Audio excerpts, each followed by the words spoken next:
This chapter concludes the Davy back fights, and I really like how Luffy handled everything, and then of course the surprise guest that we meet at the end of the chapter. One Piece, chapter 318, Closure? Well, hello my brothers and sisters of the Nerd Nation.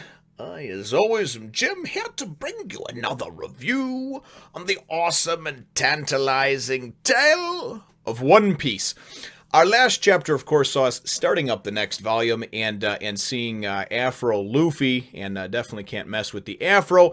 Just keep rising to the occasion and finally going and turning the slow beam against Foxy, the Silver Fox, or the Foxy, whatever, and basically just knocking him the funk out, which was great, and that's how the chapter ended. So the chapter picks up right at that point, and the MC is like, and it looks like the boss has been knocked out, and they just show him just being thrown skyward. You know, they show like a shot from above. You know, Oda drew like a shot from above where you can see the ship down there, and it looks like he's, hurtled 40, 50 feet in the air, winds up landing in the sea, outside of the ring, and of course Luffy is the undisputed champion because of that.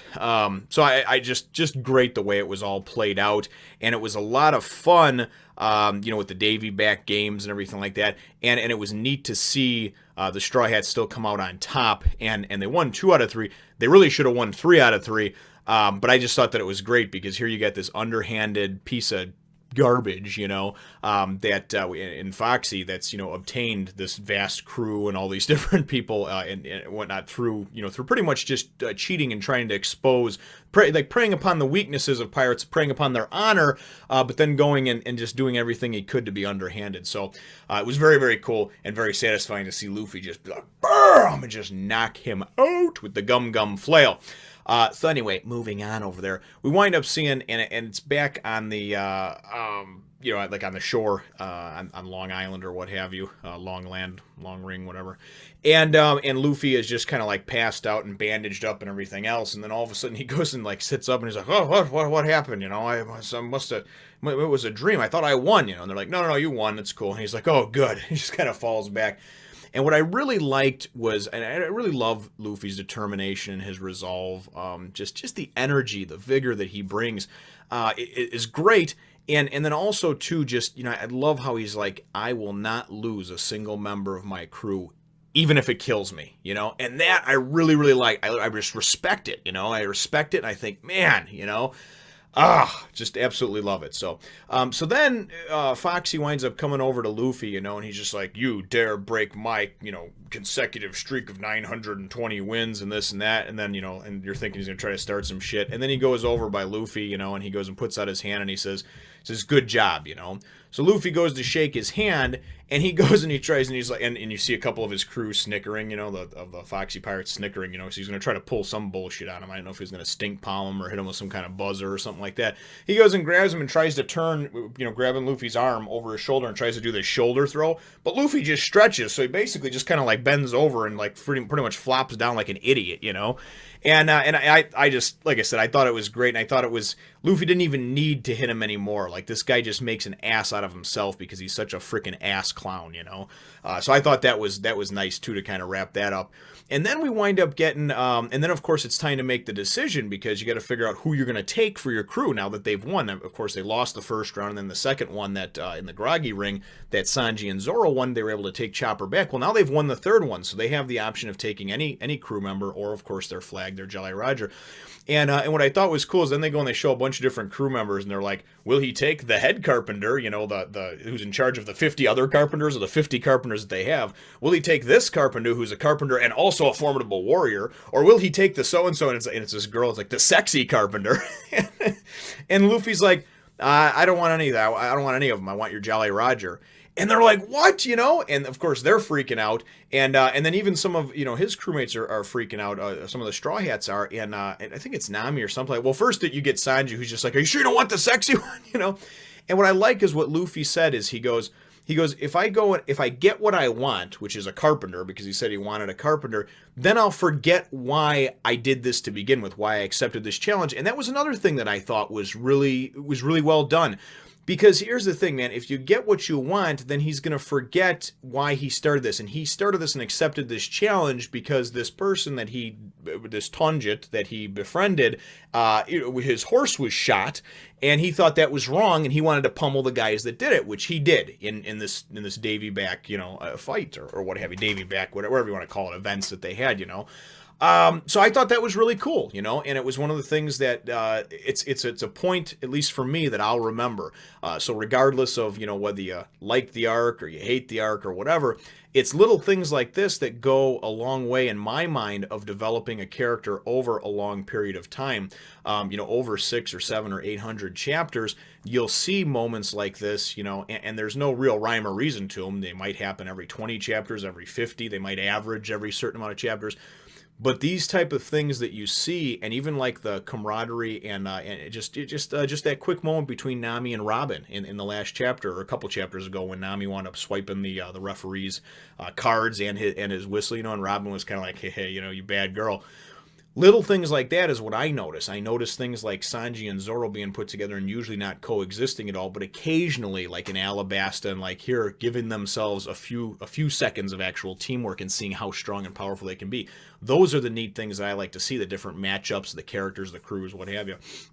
So anyway, nonetheless, Luffy winds up taking their Jolly Roger, takes their flag, and of course it's painted on their sail too. And then Luffy's like, "Well, I don't want to take your sail because then you wouldn't be able to, to leave or whatever. So don't worry, I'll just draw something over it." So he draws this, and if we remember from when Luffy went to draw their Jolly Roger before Usopp fixed it, Luffy is just terrible, right? So Luffy just draws this half-ass, like lopsided looking, looks like somebody like just wiped their ass on the flag. It looks like this this lopsided sort of fox looking thing.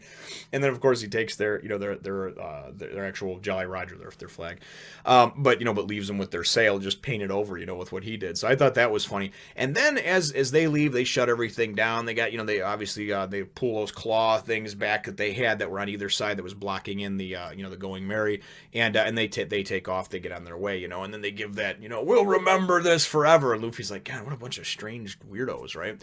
So then the last part of the chapter was really the kind of the bomb part of it, I guess you would say.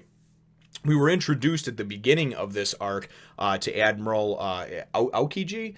I've heard Aokiji and Aokiji. So tell you the truth, the first three letters of his name are A-O-K, so I just like to call him Admiral A-O-K. But anyway, what winds up happening, we saw him, of course, riding his bike across the sea or whatever, and don't really know much about this character, just that he had a wanted poster for Luffy, right? Well, as Tonjit goes to bring everybody back over there to his, his little house or whatever, his little hut there, to just kind of chill and relax, maybe have a little something to eat or drink, even though he doesn't really have any food.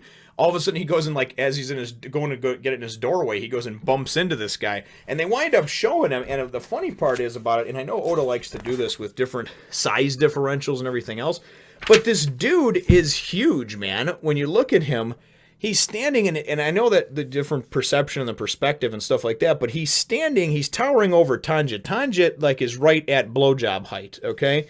And Luffy and Robin and Nami are a little bit in the foreground over here, but this dude looks like he's like 10 or 12 feet tall.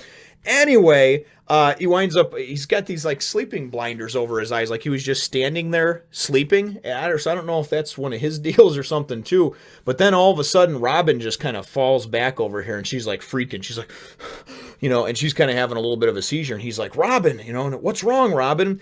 And then, then this was the thing at the end that I liked. And he's like, "Oh my, you've turned into a pretty woman, Nico Robin." And then, of course, it introduces him formally as Admiral Aokiji, or Admiral Aokiji, Navy headquarters. So now we don't know a lot about Robin's past. We know that she is 28. We know that 20 years ago she's been wanted by the world government for 20 years, and that when she was 8 years old, she caused some shit and wound up sinking, like, by herself, single-handedly, like six marine vessels or whatever. So obviously she's got some kind of tie, and I'm really looking forward to hopefully delving into that flashback or whatever it may be at some point to find out the different connections between those two. So that's definitely something that's got me excited. But nonetheless, though, that's how the chapter ends off. And my chapter question for you, brothers and sisters, is what did you think about Luffy's decision to go and take their Jolly Roger? Personally, I think it was great when you think about it, because you don't want to have somebody in your service that didn't really want to be in your service to begin with. I feel like you couldn't trust them. I also like Luffy's reasoning for it, too. If I get what I want, then I'll forget get the reason behind me doing this good deed to help this person out and kind of defend him in his honor. So I really like that, but I want to know what your thoughts are on it. Do you think that he should have taken the sexy carpenter or one of the other, one of the other crew members? He could have even, I guess, bartered or something like that, but... Or do you think it was more just kind of poetic and fitting that he wound up taking and stripping them of their Jolly Roger after they had done that to so many other unsuspecting pirates and crews using their underhanded tactics throughout the years, I'm sure. So leave your answer to that question in the comments down below. Feel free to hit thumbs up the like button if you think that I deserve it. And subscribe if you have not done so already. We will look forward to catching all of you in the next one, Nation. If you like my reviews, come follow me over on my other channel and check me out on the Facebook and Twitter as well.